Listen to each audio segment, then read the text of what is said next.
আসসালামু আলাইকুম এভরিওয়ান। আমি আজকে আপনাদেরকে দেখাবো কিভাবে ফেলনা ডিমের খোসা কাজে লাগানো যায়।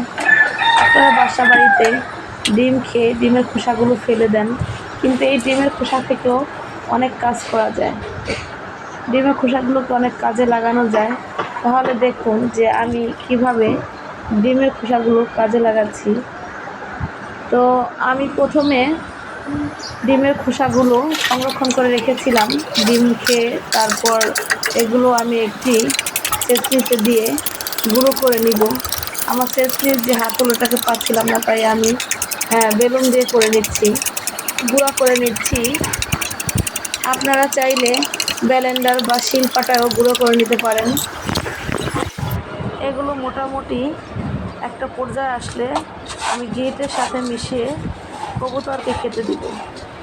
তো যারা বাসা বাড়িতে ছাদে বা বারান্দায় কবুতর পালেন, তো তাদের উপকারে আসবে।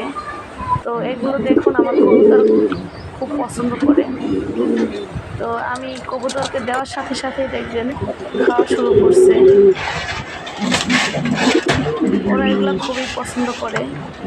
তো আমি আমার সব কবুতরগুলোকে এভাবে দিয়ে দিব।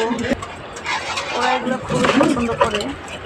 দেখুন আমার একজোড়া কবুতর বাচ্চা দিচ্ছে, আরেক জোড়া কবুতর ডিম নিয়ে বসছে।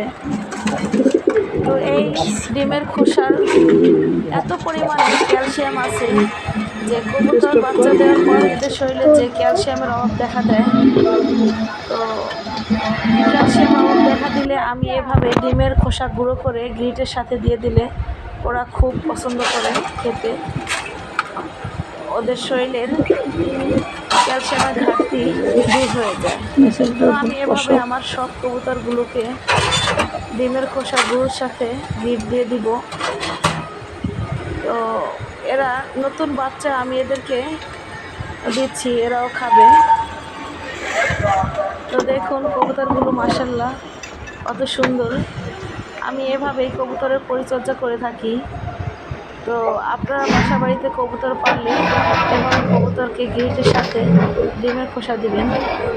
কোনো জিনিসই ফেলনা নয়।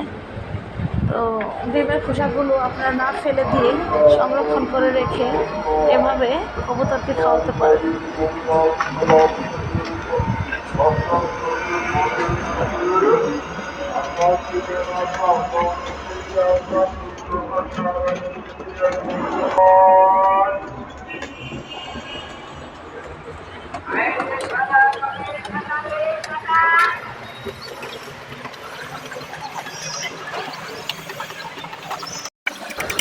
এখন আমি বাকি ডিমের খোসাগুলো আরও ভালোভাবে গুঁড়ো করে নিব। তো আপনারা দেখতেই পাচ্ছেন আমি কিভাবে গুঁড়ো করে নিচ্ছি। তো ডিমের খোসাগুলো গুঁড়ো হয়ে গেলে আমি এগুলো গাছে দিয়ে দেব।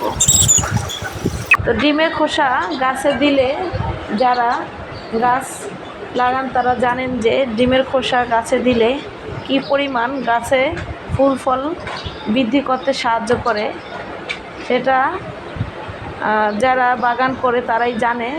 তবে আমি আপনাদের সাথে শেয়ার করছি যাতে আপনারা যারা না জানেন তারা আমার এই টিপস দেখে শিখে নিতে পারে। প্রথমে আমি একটি ছুরি দিয়ে গাছের মাটিগুলো আলগা করে নিব। দেখুন কিভাবে আলগা করে নিচ্ছি। তো মাটিগুলো আলগা হয়ে গেলে আমি একটা চামিচ দিয়ে গাছের সাইড দিয়ে ডিমের খোসার গুঁড়োগুলো দিয়ে মাটি দিয়ে আবার ঢেকে দিব, যাতে সূর্যের আলো সরাসরি ডিমের খোসার উপরে না পড়ে। তাহলে ডিমের খোসার যে ক্যালসিয়াম, এটার গুণাগুণ নষ্ট হয়ে যাবে। তা আপনারাও এভাবেই ট্রাই করবেন। দেখুন আমি কিভাবে দিয়ে দিচ্ছি।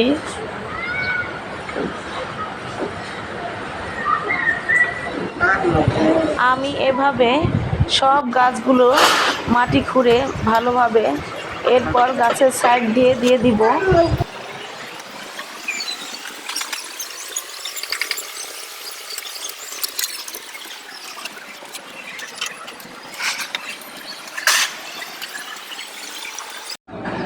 সব গাছে এভাবে ডিমের গুঁড়া দেওয়া হয়ে গেলে আমি গাছে পানি দিয়ে দিব।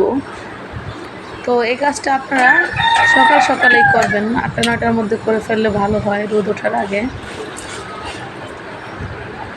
তো দেখতেই পাচ্ছেন আমি কিভাবে সব গাছে পানি দিয়ে দিচ্ছি। তো আমার পানি দেওয়া শেষ হলে আমি গাছগুলোকে দেখাবো যে আমার গাছে কিন্তু এখন তেমন ফুল নেই, ফুলগুলো সব ঝরে গেছে। কিছুদিন পর আমি আপনাদেরকে আবার দেখাবো যে আমার গাছে কি সুন্দর নতুন ফুল এসেছে। তাছাড়া ডিমের খোসায় এত পরিমাণে ক্যালসিয়াম আছে যে গাছে ফুল ফল আনতে সাহায্য করে, গাছের গ্রোথ বৃদ্ধি করে।